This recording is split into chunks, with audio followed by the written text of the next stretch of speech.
A really big problem with VR is that it just focuses on the visual, and I think if we're just focusing on one sense, then we're going to lead to a diminished reality rather than an augmented reality. Next slide.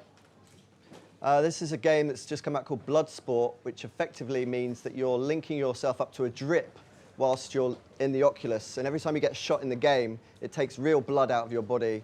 The last man standing wins, the last man who hasn't fainted, and then the blood gets donated to the blood bank. So full-on context engineering, everyone's happy. I've actually just come out of some legal trials, got paid to do LSD by the government in hospital, administered by nurses, and they were looking at creative problem solving. And the day before we did the LSD, we actually did holotropic breath work, and I was really fascinated, and actually that was more profound than the LSD. Next slide.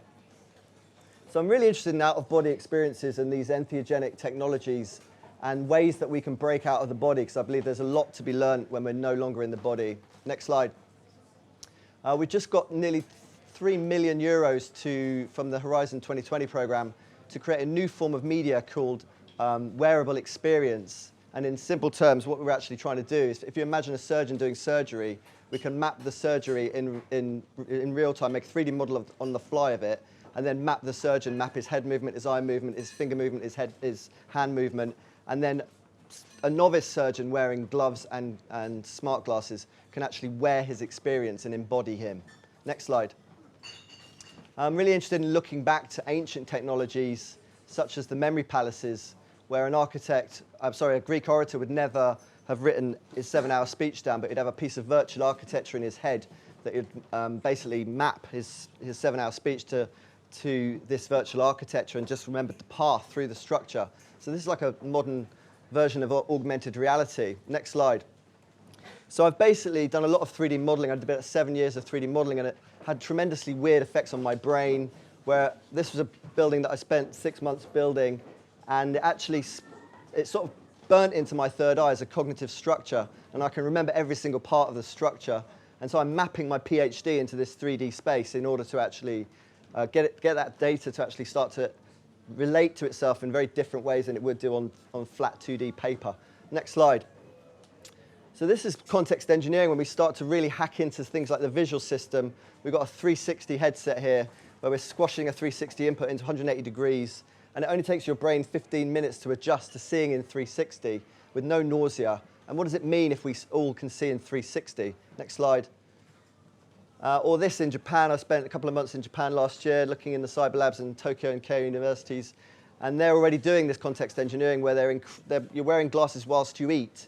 It increases the size of your food and tricks your brain into thinking you're eating more than you actually are. Next slide. Or this, the ISEC device, where arms and fingers become eye muscles, and you're able to move your eyes around to create impossible human biological perspectives. Next slide. Or this, an artist in China, and this is exactly the idea of context engineering, reimagining what already exists by using perspective to shape reality instead of changing reality itself. Next slide.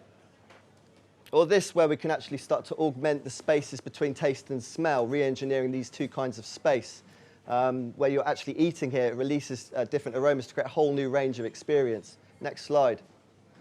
Or this, bionic hearing from Doppler Labs, where these earbuds capture sounds as it enters your ears and actually enables you to filter out certain kinds of sound, like your partner snoring or a baby crying. So you can context engineer the sound environment in real time. Next slide.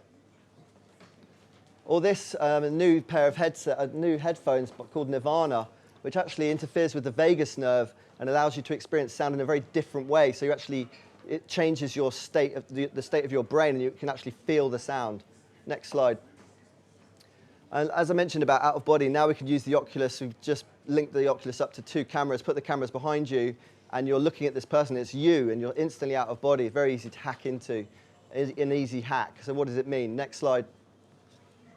Olaf Blank has actually found a part of the brain. If you actually give a small electrical signal to the right angular gyrus, you create an out-of-body experience automatically, and the materialists all go wild thinking this is the answer. Next slide.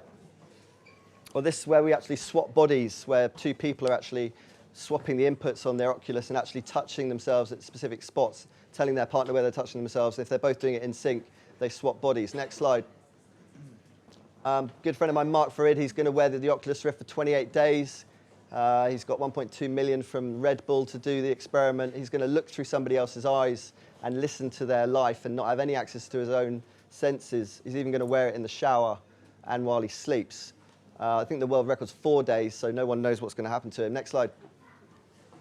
Or this, where we actually go into the third view, and actually, Professor Anami I was working with in Japan, he strapped a camera on his back to see what he looked like when he was going skiing, to see his technique from outside his body. 20 years ago he did that. Next slide.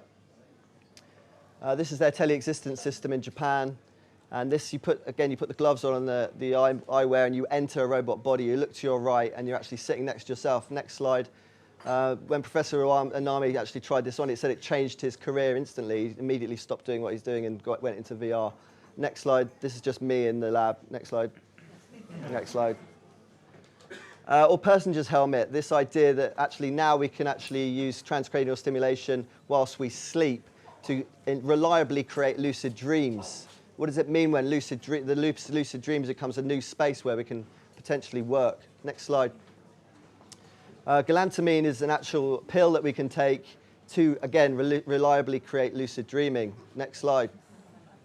So just to finish off, this idea that we've got these problems in virtual spaces like nausea, they found out if you put a virtual nose in the virtual space, you no longer have nausea. Next slide. Or this, we don't know some of the effects of technologies until we do longitudinal studies. Tetris, the video game, actually fixed the lazy eye problem. And the last time I gave this slide in a talk, somebody said, well, is that a persistent effect? That's my talk. Thank you.